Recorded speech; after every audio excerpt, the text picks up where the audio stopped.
Latviyada Azərbaycan bayrağını ucaldan kim boksçularımız Adil Əliyevlə görüşüblər.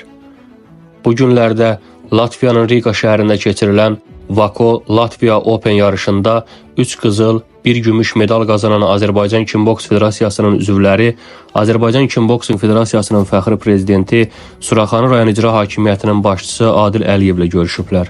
Görüşdə Azərbaycan Kimboksing Federasiyasının 1-ci vitse-prezidenti Elşən Abdulrahim iştirak edib. Fəxri prezident Adil Əliyev Azərbaycan bayrağını ucaldan idmançılarımızı təbrik edərək uğurlar arzulayıb. Adil Əliyev daha sonra isə ölkə idmanı haqqında danışıb. Bugün Azərbaycan idmanı inkişaf etməkdədir. Buna görə Milli Olimpiya Komitəsinin prezidenti, Azərbaycan prezidenti İlham Əliyevə öz dərin minnətdarlığımızı bildiririk.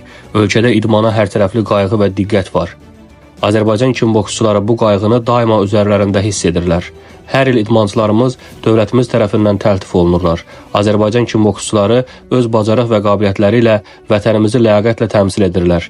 İdmançılarımız bundan sonra da ölkədə idman hərəkatında fəallıqlarını qoruyub saxlayacaqlar, deyə Adil Əliyev qeyd edib. Qeyd edək ki, Vako Latviya Open yarışında 2 qat dünya və Avropa çempionu Daxili İşlər Nazirliyinin İdman Cəmiyyətinin üzvü Rafiq Babazadə 87 kiloqram K1, gənclər arasında 1-ci yeri Fövqəladə Hallar Nazirliyinin İdman Sağlamlıq Mərkəzinin idmançısı Ayxan Həsənov 81 kiloqram 86 K1, böyüklər arasında 2 qızıl medal Avropa çempionu Oktay İsmailov isə gənclər arasında 60 kiloqram K1 gümüş medal qazanıblar.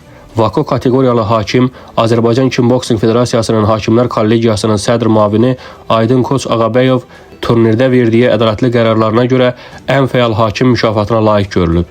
Yığma komandanın məşqçiləri gənclərdən ibarət milli yığma komandanın baş məşqçisi, əməkdar məşqçi Hakim Hacıyev və məşqçi Orxan Əkbərli idi. Heyətə Azərbaycan Kimboksing Federasiyasının baş katibi İlkin Məsimzadə rəhbərlik edib.